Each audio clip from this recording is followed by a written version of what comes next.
All right. Again, really wish I could turn on my camera.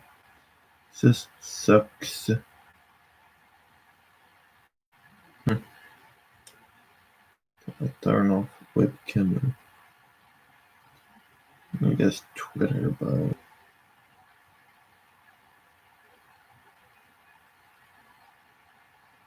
I really just kind of want to turn on my webcam. Ugh. Recording date, location.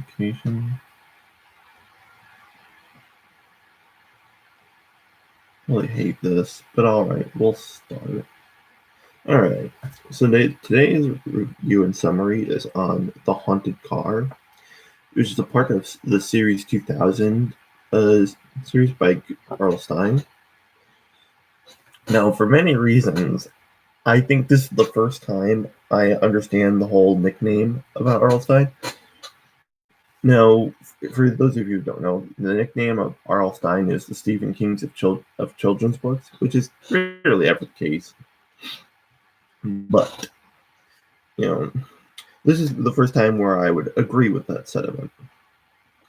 Now, this book follows the story of Michael Minoan, who's a big Ford F-150 fan of cars. Insert laugh track here. Right.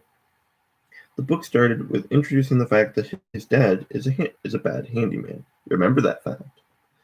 Now that the family has to go to the hardware store because a bookshelf that the father built did not work. It actually fell onto the floor, making a huge crash. They point out very heavily that this guy is not a good handyman. Now, then, on the way to the hardware store, the breaks.exe stops working, and they crash. And now the plot can begin. This is one of those moments. Oh yeah. So again, this is one of those. This is one of the moments that makes me, believe the whole statement that he's similar to Stephen King. Is the sale of the whole. Some of the elements in the book actually mimic Stephen King's Christine, which is a book about a killer car. Now, the sale of it's very Stein-like actually. It's that weird Stein-like thing, but it also mimics the Christine sale.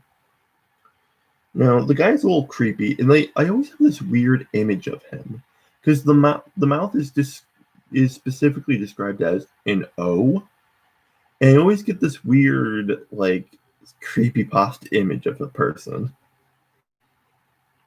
And he looks odd. He has like a big beak nose, which, along with Ginger's, R.L. Stine really seems to like putting in his books.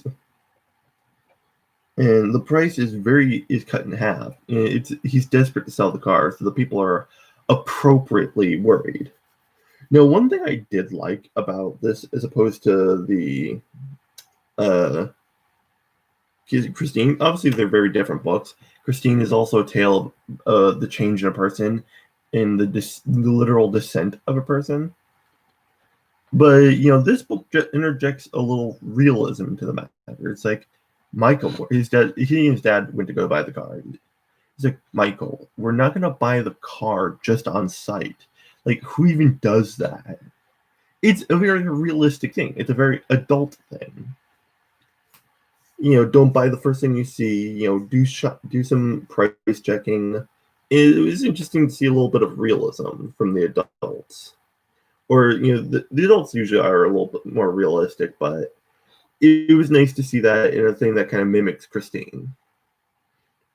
But in any case, I think the seller, his name's Mr. Douglas, and he, kind of lets them drive out the car, and they come back, and they're like, "Wow, we really like it. What's the price?" Well, it's definitely out of our range. He's like, $5,000 overall.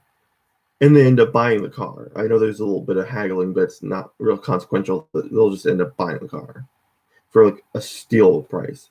Like a price that makes you think, what's wrong? What's the catch? And there is one. Obviously, the title implies a catch. Now, another line that I knew would never get into the Charles Stein book, but it's something I always remember you, and I urge you to read Christine for, is nothing is finer than the smell of fresh car, except for pussy. Now, that line actually has plot relevance in the Christine book, but it's also one of my favorite lines from that book. In any case, enough of me gushing about how much I love, gutter humor sometimes. But soon Michael learns that there is something very wrong with the car. Of course, it's haunted, as you'd expect it to be. Which again parallels the car, especially when you find out who's haunting it. You see, the car is haunted by the ghost of Becky, who is the daughter of Mr. Douglas. And she locks him inside the car at one point, just as a little taste of fear sprinkled on top. And yeah, Discord.sfx.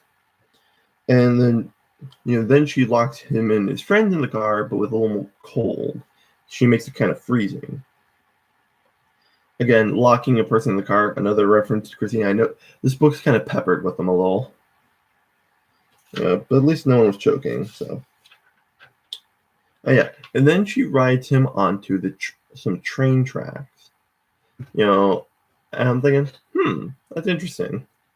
Because she seems to do a lack of she's more playing cat and mouse with him for the book, right? And he's trying to explain to his parents, like, the car is haunted. They're like, Michael, what are you talking about? You're just taking the car out for spins. Now, this is something not in the script, just something I wanted to mention for the book, is if you were to take the supernatural element out of it and analyze it from the parents' perspective, I could definitely see a story about schizophrenia. Not that, he's obviously not every schizophrenic is dangerous. I've met a very sweet schizophrenic girl in my lifetime, but it could definitely be from the parents' perspective, a story of their kid learning that their kid's schizophrenic. Obviously, that's not the case, especially at the end. I just think that'd be an interesting little story from the parents' perspective. Now, the ghost of Becky wants to tell him that she wants to kill him, that she does not want to be alone in the car.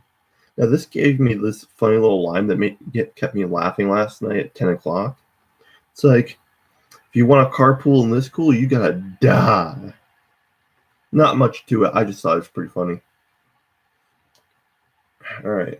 But this happens again, and they go for another little ride. This time, she's taunting him like, "Oh, I'm going to kill you. I'm going to kill you, little silly thing." Again, another thing that's not in the script. I think that this is a really dumbed down version of A Spirit in a Car. Like I could link a little video about killer car movies, but I think it's proportionally appropriate.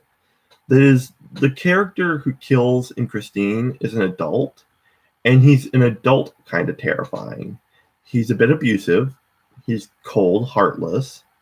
But this is a kid who died in a car. She's, I think, a couple years older than the main character, Michael. And she's proportionally less terrifying. She just does something only kids kind of think of. Making the car cold. Locking the car. Now, obviously, she died in the car by crashing it herself, which, how'd that happen? But in any case, she doesn't do anything too gruesome or terrifying, aside from wanting to kill him. But in any case, and she takes him, at some point, at this point, I was getting a little tired, so forgive me a little bit if I miss where she was prior to this. But she's like, "Oh, I know exactly what I'm going to do. I'm going to drive you into the front of your house." Now, she still could, because when on the way to his house, back to his house, they see that the house is on fire, and that Michael's family is in front of it, looking on with horror. Which also gave me another fun idea, let's say a family,